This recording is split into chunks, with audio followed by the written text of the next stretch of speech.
Hello everyone, this is Fantasy-esque and welcome to Season 2 of Vampyre Clan in ClanGen.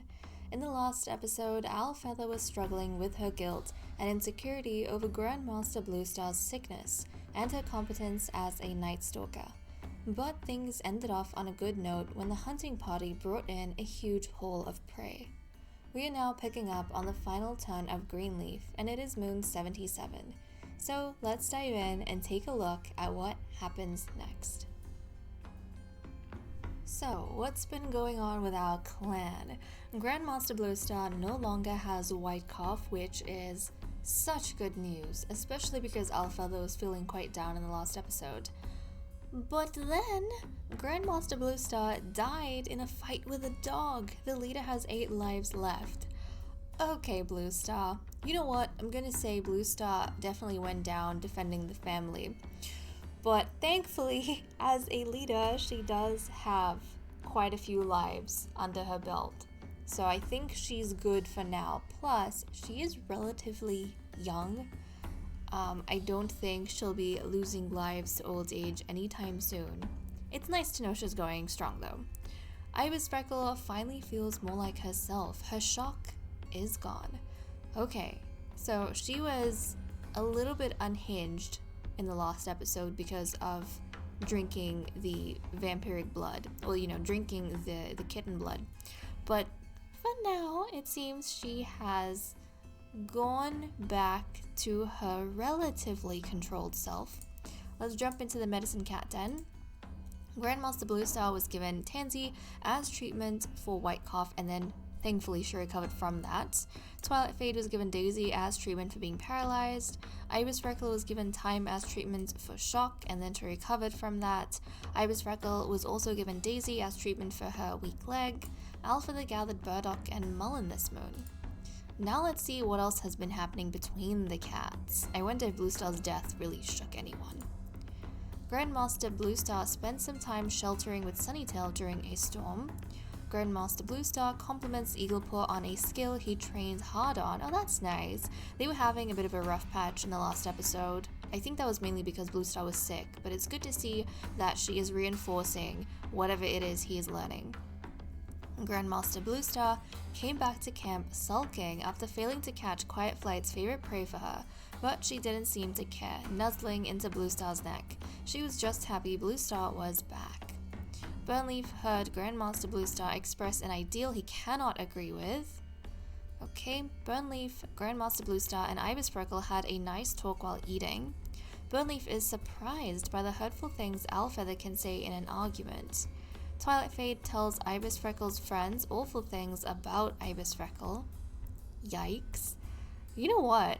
Up until this point, Twilight Fade has been trying to keep his emotions regarding Ibis Freckle in check, but I think that Twilight Fade maybe is having kind of enough of Quiet Flight and Burnleaf looking at Bloomrise as though she is being unreasonable when he knows that his daughter is not. So he is trying to tell the cats around Ibis Freckle that there is a correlation between his incident and Bloomrise going missing, and that Ibis Freckle is the cat in question. Yeah, I think he's starting to speak up a bit more about it. Twilight Fade apologizes to Eaglepaw, but Eaglepaw doesn't know why. Master Quiet Flight keeps telling Burnleaf to stop saying a joke, but Burnleaf doesn't take her request seriously. Master Quiet Flight and Fornest spend some time together and nearly forget what made them upset with one another in the first place. Feather is checking on Bloomrise. When Feather and Eaglepaw realize that they've been grooming their pelts the same way, they laugh about it. Grandmaster Bluestar sends a clanmate to help Sunnytail with something he's been struggling with. Eaglepaw says something in passing that Sunnytail keeps getting worked up about. Eaglepaw calls out the clan for targeting Ibis Freckle. You know what? His aunt has kind of been weaseling her way into his good graces, and I suppose it's worked. Fornest doesn't like it when Feather is all talk and no action. Yikes. These two are mates. You know what? I have noticed the past couple of episodes that Fornest has been the one initiating a lot of the romance with Feather, but it seems as though she isn't really. she isn't trying on her end. We do know that she has more feelings for Fornest, but I think she's been so caught up in her own guilt and insecurity that she hasn't been paying too much attention to him. And obviously, maybe she keeps saying that she'll do it next time, she'll try next time, she'll reach out to him next time, but she never does, and he's kind of getting tired of it. Fornest, Sunnytail, and Grandmaster Bluestar had a nice talk while eating. Fornest sneaks out at night to sleep in Owlfeather's nest. Look at that. Even though he's upset at her, he still seeks her out. Again, it's him doing it. Bloomrise tells Twilight Fade that he's an amazing storyteller. Bloomrise gets a bunch of cats out for morning stretches. Eaglepaw protects Sunnytail from something on a patrol. That is so interesting because Sunnytail is the one who keeps questioning whether or not Eaglepaw even knows anything as a fledgling, and yet Eaglepaw was the one to step up and protect him. Look at that. But okay, that is all we have for events. Let's take a look at what our lovely vampires are up to. Grandmaster Bluestar has been somber ever since she lost a life. I think after she recovered from her white cough, she went out on a patrol, and that's when she came across this rabid dog. Maybe this dog would have found its way back to camp, and in trying to lead it away, she fell victim to the dog. At least she had a heroic death, and she still has 8 lives left. She's also 92 moons old, still an adult, so it's not as though she's going to die of old age anytime soon. We'll have her for many, many moons to come, hopefully. Master Quiet Flight, so a kitty pet sitting calmly next to a dog. Owlfeather is checking up on the warriors. Sunnytail is asking Burnleaf an important question. Ibis Freckle saw some kitty pets playing with colorful moss balls. Fornest is bounding through the territory, scaring away all the prey. Bloomrise spends time watching fish in the nearby river. Eaglepaw wants to get to know Grandmaster Bluestar better. Aww.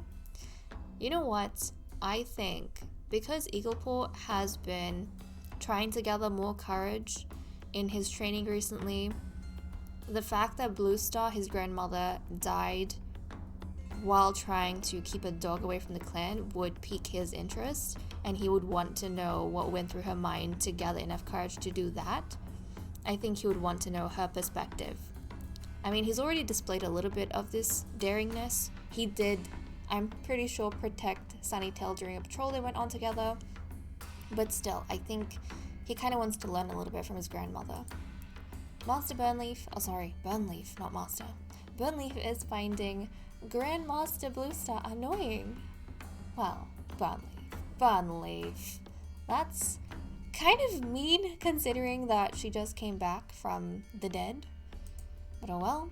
Twilight Fade feels too stiff to leave his nest today. Aww. Okay.